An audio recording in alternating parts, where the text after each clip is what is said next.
नमस्कार। मैं हूं मनोहर मनोज। पुनः कार्यक्रम सत्य असत्य और अर्ध सत्य में। दोस्तों, आज हम बात करेंगे देश की नवनिर्मित राजनीतिक गठबंधन INDI के द्वारा करीब 2 दर्जन टेलीविजन एंकरों के किए गए बहिष्कार को लेकर। दोस्तों, अभी कुछ ही दिन पहले इंडिया पॉलिटिकल गठबंधन ने यह फैसला लिया कि देश के कुछ अलग अलग टीवी चैनलों के वो एंकर जो पूरे तौर पर नरेंद्र मोदी सरकार का भोंपू बजाते रहते हैं और नरेंद्र मोदी सरकार की सुविधा के अनुसार नरेंद्र मोदी सरकार के विरोधी राजनीतिक दलों से सवाल किया करते हैं और जिनके बारे में पहले ये आम चलन बनाया गया कि ये सब लोग गोदी मीडिया को रिप्रेजेंट करते हैं, उन सारे गोदी मीडिया के एंकरों की सूची बनाकर इंडिया गठबंधन ने उनके कार्यक्रम में नहीं जाने का फैसला लिया। दोस्तों, इस खबर के बाद, इस घटना के बाद देश की पूरी मीडिया जगत में एक नई हलचल मच गई, नए तरीके से चर्चाएं आम होने लगी। लेकिन इसी बीच इंडिया के कहीं ना कहीं एक तरह से फॉर्म करने की सबसे पहली पहल करने वाले बिहार के मुख्यमंत्री नीतीश कुमार ने यह बयान दे डाला कि वह इस फैसले से सहमत नहीं हैं और वह टीवी एंकरों का और पत्रकारों का बहिष्कार करने की किसी भी तरीके की सोच का वह समर्थन नहीं करते और उन्होंने इसे गोदी मीडिया या निष्पक्ष मीडिया के बजाय उन्होंने सीधे सीधे उन्हें एक पत्रकारों की कैटेगरी का व्यक्ति कहा और कहा कि उनका हम बहिष्कार नहीं करना चाहते। कहीं ना कहीं नीतीश कुमार ने एक अलग स्टेप लिया है और वह उस कथित गोदी मीडिया का, कथित मोदी समर्थक मीडिया के एंकरों का भी कहीं ना कहीं नीतीश कुमार ने सहानुभूति लेने का प्रयास किया है। और हम ये कहना चाहेंगे कि नीतीश कुमार का यह बयान उनकी राजनीतिक सूझबूझ और कहीं ना कहीं राजनीतिक अनुभव की परिपक्वता को दर्शाता है। दोस्तों, यह जो इंडिया गठबंधन का जो ये फैसला लिया गया वो इस आधार पर नहीं लिया गया कि वह मीडिया को एक तरह से बिल्कुल एक अलग तरीके का लोकतंत्र का अंग मानते हैं, एक ऐसा अंग जिसे विधायिका, कार्यपालिका, न्यायपालिका और हर तरीके के राजनीतिक जमातों के खिलाफ अपने तरह से सवाल करने का अधिकार हो। कांग्रेस पार्टी ने यह फैसला कहीं न कहीं इन सारे एंकरों के कांग्रेस विरोधी और विपक्ष विरोधी उनके लगातार चल रहे ट्रैक रिकॉर्ड को देखते हुए किया। दोस्तों, इस फैसले से बहुत बड़ा सवाल मीडिया के सामने उठा। दोस्तों, हम ये कहना चाहेंगे कि जब से देश में सत्ताधारी निजाम आया है आजादी के बाद, तो कहीं ना कहीं सत्ताधारी दल के लिए मीडिया कहीं ना कहीं एक एंटी एस्टेब्लिशमेंट का वाहक रहा है, एंटी एस्टेब्लिशमेंट का वॉइस रहा है, लोकतंत्र का प्रहरी रहा है, लोकतंत्र में ओपिनियन मेकर रहा है, जनमत निर्माण करता रहा है। लेकिन पिछले करीब 45-50 सालों के कांग्रेस के इतिहास में भी हमने देखा कि कांग्रेस पार्टी के लिए भी मीडिया के साथ कोई बहुत कन्वीनियंट माहौल नहीं रहा और कोई भी सत्ता का निजाम मीडिया की एक्टिविज्म को या मीडिया की स्वतंत्रता को वह उनके गले के नीचे नहीं उतरी। लेकिन फिर भी मीडिया में जो एक ट्रेंड और ट्रेडिशन बना हुआ था, जो एक परंपरा बनी हुई थी कि मीडिया, चाहे वो कैपिटलिस्ट समूह के द्वारा स्थापित मीडिया संगठन क्यों न हो, उस कैपिटलिस्ट या निजी क्षेत्र के द्वारा हायर किए गए मीडिया पर्सन क्यों न हो, एक परंपरा बनी थी कि मीडिया, जिसे कि कहीं ना कहीं मीडिया की स्वतंत्रता के हवाले से जोड़ा गया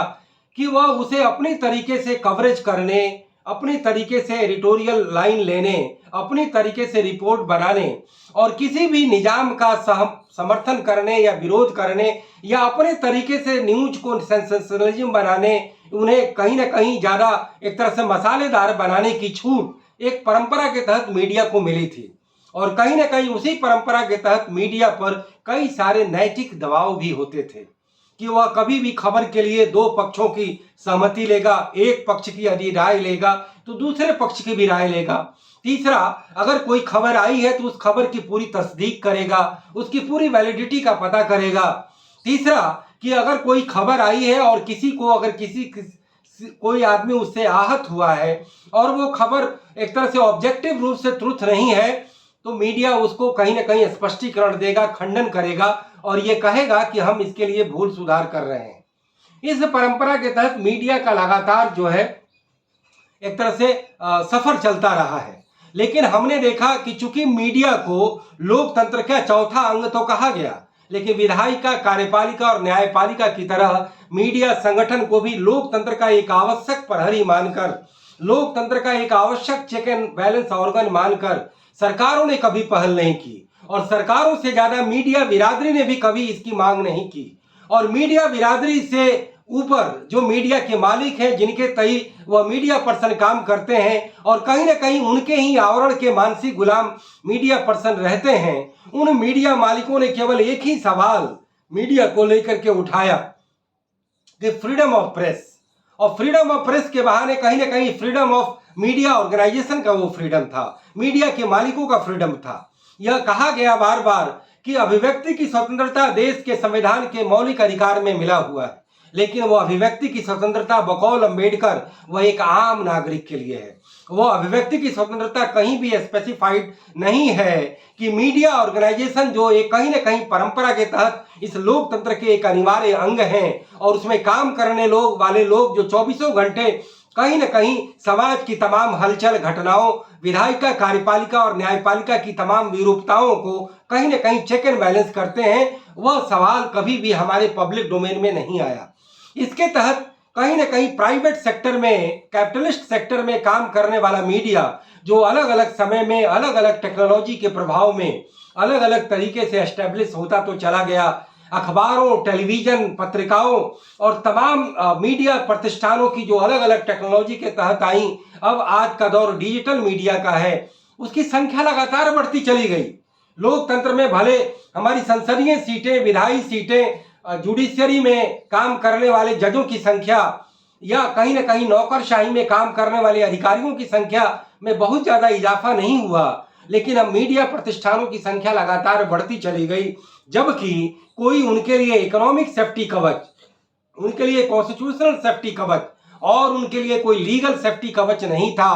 केवल एक स्पेस मिला था अभिव्यक्ति की स्वतंत्रता का, फ्रीडम ऑफ प्रेस का। उस नारे के बहाने मीडिया का लगातार विस्तार होता चला गया। लेकिन हमने ये देखा कि बाजार के प्रभाव में किस तरीके से आर्थिक विकास जब हुआ तो विज्ञापनों की दौड़ आई और मीडिया को जब उसके लिए आउटलेट बनाया गया तो उन खबरों को तरजीह दी गई जिससे कि बाजार को फायदा हो और बाजार के विज्ञापन उस मीडिया को मिले। कहीं ना कहीं इकोनॉमिक वायबिलिटी के सवाल में बाजार जो है हमारी खबरों में और विज्ञापन हमारी एडिटोरियल पॉलिसी पर हावी हुआ। और उसके तहत हमने यह देखा कि मीडिया में जो काम करने वाले जो तमाम पत्रकार बिरादरी के लोग जिनका सर्वोच्च पद संपादक होता था, 1980 के दशक के बाद मीडिया प्रतिष्ठानों में संपादक की सत्ता का निरंतर लोप होता चला गया और देश के बड़े बड़े मीडिया प्रतिष्ठानों में संपादक नाम की सत्ता का लगातार क्षरण होता चला गया, जो आज तक जारी है।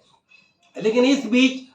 Periodical versus daily, daily versus periodical, print versus electronic, electronic versus cyber media और electronic channel, TV channel versus digital media का लगातार जो है आपस में रस्साकसी हुई और मीडिया के लगातार ट्रेंड और ट्रेडिशन बदलते चले गए। मीडिया में निवेश के भी अलग अलग तरीके बदले। लेकिन इस लोकतंत्र में जब हम मीडिया को बिहोल्ड करते हैं, जब हम देखते हैं तो हम यह पाते हैं कि सरकारें हमेशा उस मीडिया को विज्ञापनों का सपोर्ट करना चाहती हैं जो उनके समर्थन में काम करता हो, जो उनके समर्थन में पब्लिक ओपिनियन बनाता हो, सरकार का ज्यादा क्रिटिकल नहीं हो। और यह भी धारा हमने देखा कि इमरजेंसी के बाद चलती चली गई, लेकिन नरेंद्र मोदी सरकार के आगमन के बाद उस धारा में एक तरह से ट्रांजिशनल चेंज हुआ। हमने यह देखा कि मीडिया टोटल तरीके से एक तरह से विभाजन रेखा में खिंच गई, दो गुट बन गए, दो फैक्शन बन गए और मीडिया अपने आप में एक कोई लोकतंत्र के चौथे अंग का नाम नहीं,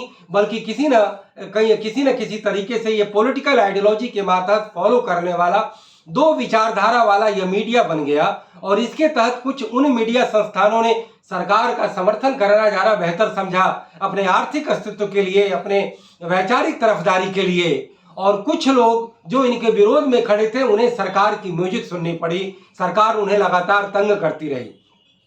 तो कुल मिलाकर के कांग्रेस पार्टी ने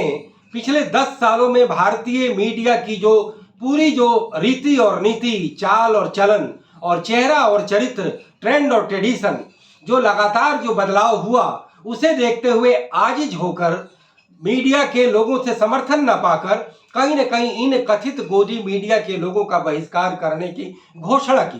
कांग्रेस पार्टी को और इंडिया गठबंधन को ये लगता है कि उन्हें कहीं न कहीं इन एंकरों से, इन जर्नलिस्टों से कोई फायदा नहीं मिलेगा। उनकी मुहिम को, नरेंद्र मोदी सरकार के विरोध में उनकी जो तमाम मुहिम चल रही है, चाहे उनकी तानाशाही के खिलाफ हो, चाहे उनके अधिनायक शाही के खिलाफ हो, चाहे उनके सेलेक्टिव करप्शन के मामले को लेकर के हो, चाहे उनके पॉलिटिकल वेंडेटा को लेकर के हो, चाहे महंगाई, बेरोजगारी, भ्रष्टाचार जैसे बारहोमासी मुद्दे को लेकर के हो, कहीं न कहीं उन्हें लगता है कि गोदी मीडिया उनके पॉलिटिकल एजेंडे को दूर नहीं करेगी। हमें लगता है कि हम नरेंद्र मोदी सरकार को, जो मौजूदा सरकार है, पूर्ववर्ती सरकारों की ही तरह बल्कि उससे ज्यादा जरूर मीडिया को अपने फेवर में करने के लिए दोषी मानते हैं, लेकिन हम इंडिया गठबंधन और कांग्रेस पार्टी को भी कम दोषी नहीं मानते।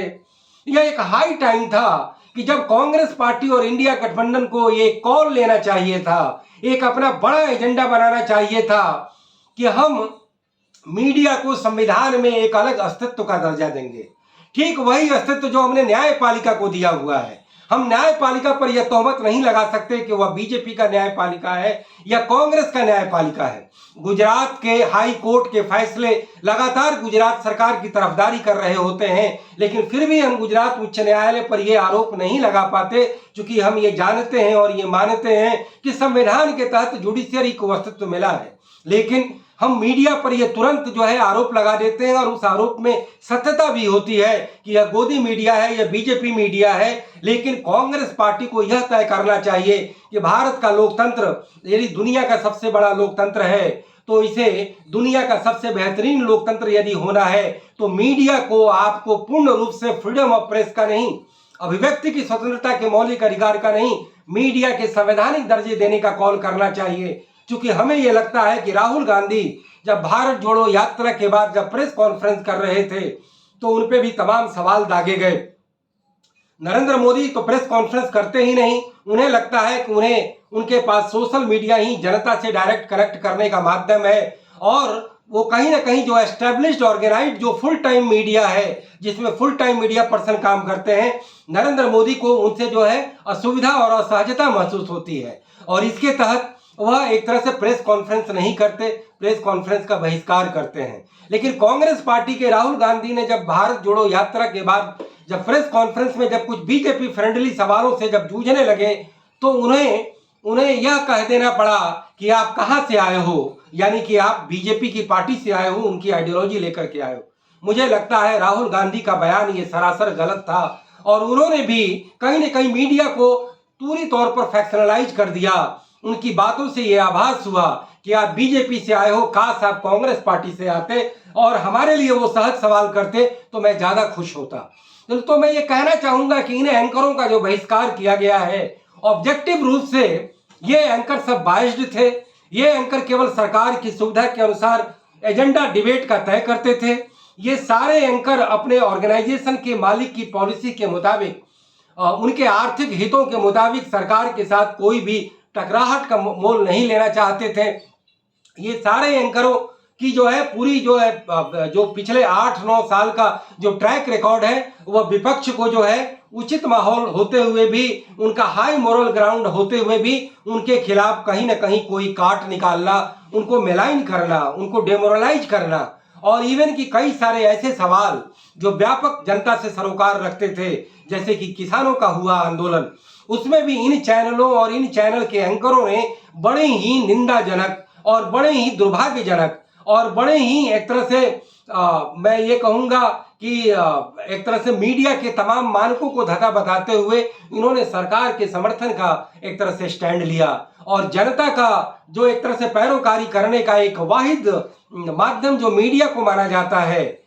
कहीं ना कहीं एक विधायक या सांसद वो अपने क्षेत्र की पैरोकारी करता है, जज जो है मुद्दे और मुद्दई की पैरोकारी करता है, लेकिन एक मीडिया ऐसा है जो कॉमन नागरिक और मास सिटीजन का जो है पैरोकारी करता है। किसानों के मुद्दों में, किसानों के आंदोलन के मुद्दे में हमने देखा कि इन्होंने भी सरकार की तरफदारी की। तो कहीं न कहीं कैंकरों के बहिष्कार के जरिए आज ये सवाल फिर से उभरता है कि देश के संविधान वेत्ताओं को,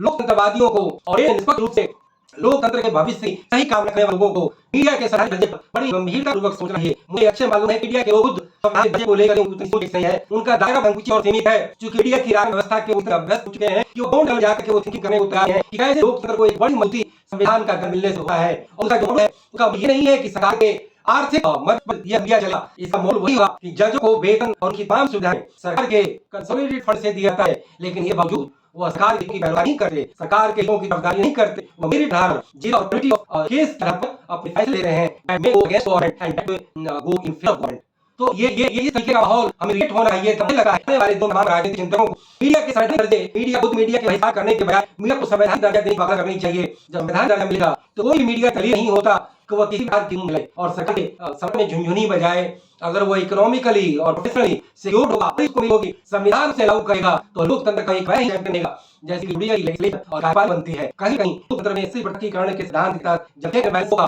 तो लोकतंत्र ज्यादा बड़ा सॉल्व होगा और मीडिया की भूमिका सबसे बड़ी, सबसे स्टैंड और सबसे ज्यादा प्रभावी है। इसमें गोदी मीडिया के बारे में मीडिया को संवैधानिक दर्जे का सवाल तेजी से उद्धृत गया है, जारी हो गया है और हमें कहा कि बड़ी जल्द एक दिन आएगा कि जब यह पब्लिक ओपिनियन बनेगा और मीडिया को संवैधानिक दर्जा देने का कॉल लिया जाएगा। तो इन के साथ मैं अपना बात समाप्त करूं, फिर किसी ऊपर फिर किसी सवाल पुनः बात की इजाजत दीजिए। नमस्कार, जय हिंद, गुड बाय, शब ब खैर।